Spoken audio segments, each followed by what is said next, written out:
gouvernement.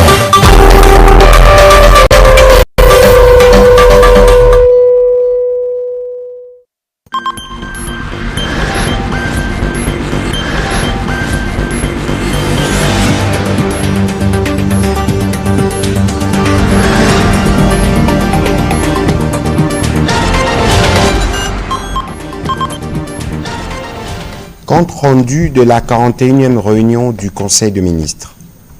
Le président de la République, chef de l'État, Félix Antoine Tshisekedi Tshilombo, a présidé ce vendredi 25 avril 2025 à la Cité de l'Union africaine, peu avant de s'envoler à Rome pour assister aux obsèques du pape François, la 41e réunion ordinaire du Conseil des ministres.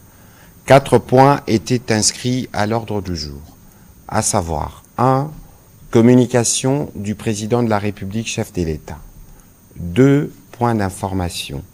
3. Approbation d'un relevé des décisions du Conseil des ministres. Et 4. Enfin, examen et adoption de textes. Le premier point de la communication du président de la République a porté sur les lancements des travaux d'élaboration de la nouvelle politique salariale des agents publics de l'État et du suivi des engagements du gouvernement avec les bons syndicaux. Le président de la République a commencé sa communication en revenant sur les travaux d'élaboration de la nouvelle politique salariale des agents publics de l'État en République démocratique du Congo, qu'il a officiellement lancé le 23 avril 2025. Cette initiative vise à instaurer davantage de justice sociale, à valoriser notre fonction publique et à moderniser notre administration. En effet, notre fonction publique est depuis plusieurs années marquée par d'importantes inégalités en termes d'octroi des primes et avantages conséquents entre certains ministères et services. Ces déséquilibres créent un sentiment profond d'injustice, démotivent nos agents publics et engendrent un désintéressement qui nuit gravement au rendement des services. C'est face à ces constats que le président de la République a pris la décision d'impliquer le gouvernement dans la mise en place d'une politique salariale équitable et moderne et durable. L'adoption d'une telle politique, a-t-il précisé, permettra à notre pays de renforcer la motivation des agents publics, d'améliorer la qualité des services offerts à nos concitoyens et de bâtir un État plus juste, plus performant et plus résilient. Le président de la République en a appelé donc à l'implication de chaque membre du gouvernement. Pour accompagner cette réforme capitale pour le pays, la Première ministre s'assurera d'un monitoring permanent afin d'aboutir à une politique rude et pérenne. Par ailleurs, il a rappelé que le gouvernement avait pris 2 engagements avec les différents bancs syndicaux dans le but d'améliorer les conditions salariales des agents publics. Il est aujourd'hui nécessaire d'évaluer en profondeur ces engagements afin d'intégrer les résultats dans la politique salariale en cours d'élaboration. Dans cette perspective, il a instruit le gouvernement à produire dans un délai de 30 jours une feuille de route détaillée de la mise en œuvre de l'ensemble de ces engagements. Ces documents devra clairement préciser les actions concrètes à entreprendre, les échéances à respecter, ainsi que les responsables désignés afin de garantir la concrétisation de mesures y afférentes dans l'intérêt supérieur de nos agents publics et de la stabilité de notre administration. Le deuxième point de la communication du président de la République a porté sur les constructions anarchiques dans la baie d'Engalima et dans d'autres zones non édificantes. Le président de la République a rappelé qu'en date du 15 avril 2025, il avait convoqué et présidé une réunion de crise d'une importance capitale à la suite des inondations dévastatrices ayant récemment frappé la ville de Kinshasa. Ces intempéries ont malheureusement provoqué de nombreuses pertes en vies humaines ainsi que des dégâts matériels considérables, plongeant plusieurs familles dans les deuils et la détresse. La réunion s'est tenue en présence des membres du gouvernement central, des autorités provinciales, ainsi que les différents experts de l'administration de la ville de Kinshasa. Les échanges ont permis d'identifier de manière claire et unanime que l'un des facteurs majeurs de cette catastrophe naturelle réside dans l'obstruction de voies naturelles d'écoulement des eaux pluviales vers le fleuve Congo. Ces blocages est en grande partie attribuable à la prolifération de constructions anarchiques et illégales, notamment dans les zones sensibles telles que la baie d'Engaliema et d'autres espaces non aménagés. Face à cette situation, il a exprimé sa vive préoccupation et il a insisté sur la nécessité d'agir avec célérité, fermeté, dans le strict respect des lois de la République, car la protection de populations et la préservation de l'environnement urbain sont des priorités non négociables. Ainsi, dans le strict respect des procédures légales existantes, il est indispensable que certaines mesures soient immédiatement mises en œuvre. Il s'agit notamment de la démolition de constructions érigées en violation de normes d'urbanisme, en particulier celles qui entravent les canaux d'évacuation des eaux. Le renforcement de mécanismes de contrôle et de surveillance dans les zones à risque, la mobilisation de la cellule de crise institutionnelle chargée de coordonner l'ensemble des actions de terrain, la sensibilisation et l'accompagnement de populations concernées afin d'assurer une transition respectueuse de droits humains et des règles établies. Le vice-premier ministre, ministre de l'Intérieur, la ministre d'État, ministre des Affaires foncières, le ministre d'État, ministre de l'Aménagement du territoire, les ministres de l'Urbanisme et Habitat, le ministre délégué près le ministre de l'Urbanisme et Habitat en charge de la politique de la ville, ainsi que l'ensemble de ministres sectoriels concernés, membres de la cellule de crise, y compris le gouverneur de la ville de Kinshasa, sont invités à garantir l'exécution rigoureuse de ces décisions dans un esprit de responsabilité, de justice et de solidarité nationale. Il va de soi qu'une méthodologie claire, allant de la sensibilisation, de la mise en demeure jusqu'à l'acte final de démobilisation, des démolitions plutôt, est à privilégier afin de prévenir les différents remous sociaux. Le troisième point de la communication du président de la République a porté sur la promotion du soft power en temps de guerre, proposition de stratégie gouvernementale.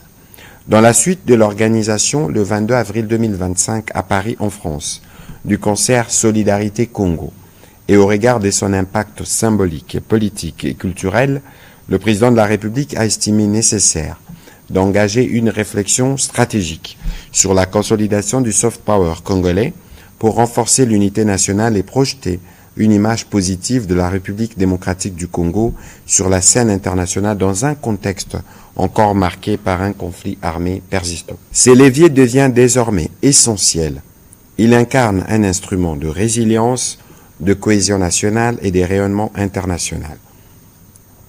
La culture, à travers les festivals, concerts, expositions et autres initiatives artistiques, joue un rôle fondamental de facilitateur de paix et de dialogue. Elle crée des espaces de rencontre, renforce la compréhension mutuelle entre communautés et participe ainsi à la réduction des tensions. Dans ces contextes, le soft power poursuit plusieurs objectifs stratégiques, notamment le renforcement de l'identité nationale en valorisant le patrimoine culturel congolais, les rayonnements à l'international en améliorant l'image de marque du pays, en stimulant les échanges culturels et en attirant les partenaires et investisseurs potentiels. L'offre des mécanismes de reconstruction sociale en servant de vecteur de guérison psychologique pour les populations affectées par les conflits. Par ailleurs, cette approche encourage les développements de partenariats bilatéraux et multilatéraux susceptibles de déboucher sur un soutien matériel, technique, financier et diplomatique. Aussi, pour donner un cadre structurant à cette dynamique, le président de la République a recommandé les actions suivantes. 1. Organisation et participation à des événements culturels d'envergure nationale et internationale mettant en lumière la richesse artistique, musicale, gastronomique et patrimoniale du Congo. Mise en place d'un fonds d'appui aux artistes affectés par les conflits afin de maintenir la création et l'activité culturelle dans les zones touchées, l'intégration de l'éducation artistique et du patrimoine culturel dans les programmes scolaires pour renforcer la citoyenneté, la paix et l'identité nationale dès les plus jeunes âges, le renforcement de la coopération avec les ONG partenaires internationaux dans le cadre de projets de dialogue interculturel et de cohésion sociale, la création d'un système d'évaluation de l'impact des actions culturelles afin d'en mesurer l'effet sur la cohésion nationale et d'en valoriser les retombées au niveau international. En conséquence, il a engagé la ministre de la Culture, sous la coordination de la Première ministre, à enclencher le processus de la mise en œuvre de l'ensemble de ces initiatives en étroite collaboration avec son cabinet ainsi que le ministère des Affaires étrangères, de la communication et médias, de la jeunesse et éveil patriotique, de l'éducation nationale et nouvelle citoyenneté, du budget, des finances et du tourisme. Un rapport de cette instruction est attendu dans un délai de 60 jours. Dans la suite de la communication du président de la République, la première ministre chef du gouvernement est revenue sur le lancement de la 37e session proprement dite du Conseil national de travail dont les travaux préparatoires ont débuté depuis le mardi 8 avril 2025. Suivant la vision du chef de l'État qui place l'amélioration des conditions de travailleurs congolais au cœur de ses préoccupations et conformément au programme d'action du gouvernement, elle a souligné que cette session a pour principal objectif de se pencher sur les sujets liés à la préservation des emplois et à l'amélioration de conditions de travail, notamment la fixation ou l'ajustement du salaire minimum interprofessionnel garanti SMIC. Elle constitue à ce titre une étape essentielle dans la consolidation du dialogue social et dans la mise en œuvre des réformes structurelles orientées vers une croissance inclusive et durable. Ainsi donc, elle invite toutes les parties prenantes, à savoir le banc gouvernemental, le banc employeur et les bancs travailleurs, à ne ménager aucun effort pour atteindre les objectifs fixés. Sur un autre chapitre, elle a évoqué les cas de l'évasion à la prison de Kasongolunda, dans la province du Kwango, le 18 avril 2025, que le gouvernement suit avec une vive attention. Elle a ainsi demandé aux ministres concernés, justice, budget et finances, de faire diligence notamment pour la réhabilitation de cette prison. Cette évasion met en lumière l'importance de la poursuite du processus de désengorgement des établissements pénitentiaires en collaboration étroite avec le parquet et l'accélération de partenariats publics-privés pour la construction et ou la réhabilitation de nos prisons et maisons d'arrêt telles que prévues dans les programmes d'action du gouvernement et conformément aux instructions du président de la République. Au deuxième chapitre du Conseil de ministres de ce jour, relatif aux points d'information, État et administration du territoire, le vice-premier ministre, ministre de l'Intérieur, a présenté au Conseil l'État et l'administration du territoire national. L'état d'esprit de la population a été marqué cette semaine par la déclaration conjointe des représentants de la République démocratique du Congo et de l'AFC M23 à Doha qui ont affirmé d'un commun accord leur engagement pour une cessation immédiate des hostilités. Dans le chapitre politique, il y a lieu de noter la suspension des activités du parti politique PPRD sur toute l'étendue du territoire national. Cette suspension constitue un acte pédagogique en direction de tous les partis politiques qui doivent toujours se rappeler leur devoir de contribuer par leurs actes, actions et attitudes à la consolidation de l'unité et de l'intégrité territoriale. Brossant les faits liés au banditisme et à la criminalité, il a évoqué les succès enregistrés de l'opération Ndobo, bien que d'autres modes opératoires se développent, notamment les braquages au cours desquels il est fait usage des armes à feu dans certains coins des quelques communes de Kinshasa. C'est le cas également dans la province du Haut-Katanga où des cas d'intrusion d'hommes à tenue civile munis d'armes blanches ont été signalés à Lubumbashi et en Kampemba. Des dispositions ont été prises pour y faire face. Toujours sur ces chapitres sécuritaires, il a été complété par le vice-premier ministre, ministre de la Défense, qui a passé en revue la situation sécuritaire sur différents fronts dans l'est du pays, où une relative accalmie a été observée dans les lignes de front. Il est aussi revenu sur les opérations conjointes FARDC-UPDF qui ont contraint des groupes armés, notamment Codeco et Zaïre, actifs en territoire de Djougou, à réduire sensiblement leurs activités meurtrières contre les populations civiles. Au sujet de la situation épidémiologique, au nom du ministre de la Santé publique, Hygiène et Prévention sociale en mission, la ministre d'État, ministre de l'Éducation nationale, a présenté la situation épidémiologique du pays. Par rapport à la semaine précédente, la tendance du Mpox à la 15e semaine est marquée par une augmentation de cas suspects, passant de 1453 à 2044. Un cumul de 521 048 personnes sont vaccinées depuis les débuts des opérations. Quant à l'épidémie de choléra, comparée à la semaine passée, la tendance à la 15e semaine est marquée par une hausse de nombre de nouveaux cas passant de 1134 à 1198, cas suspects dont 22 décès, soit une létalité de 1,8%. Les dispositifs de riposte est opérationnel. Abordant la situation sanitaire dans les parties sous occupation, il a fait état de 68 nouvelles admissions de blessés par balle enregistrées du 15 au 24 avril dans les formations sanitaires de Goma. Côté épidémiologique, sur les 318 cas suspects des Mpox, 122 cas ont été confirmés cette semaine et 270 cas suspects des rougeoles ont été également notifiés. Dans le sud Kivu, 46 nouvelles admissions des blessés et 4 décès ont été enregistrés sur la même période dans les formations sanitaires de Bukavu. Côté épidémiologique, 448 cas suspects Mpox ont été détectés et 3 décès déplorés alors que 131 cas suspects de rougeole et 4 décès au cours de cette semaine. Revenons sur la situation sanitaire dans la ville de Kinshasa, due aux dernières pluies diluviennes. Elle a précisé que l'identification biométrique des sinistrés avec l'appui de l'Agence nationale d'ingénierie clinique et du numérique de la santé, a permis de connaître rapidement le nombre exact de sinistrés et de constituer une base de données fiable.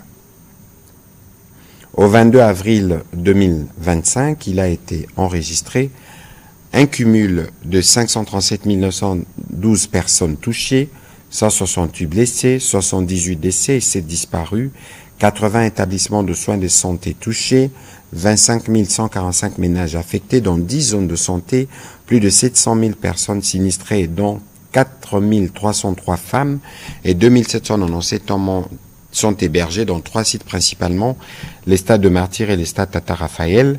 Un nouveau site d'hébergement a été ouvert au stade municipal de Bandalungwa et un autre à Kinkole. Les sites d'hébergement des Liti Lumumba et des Liti Kitomesa ont été fermés.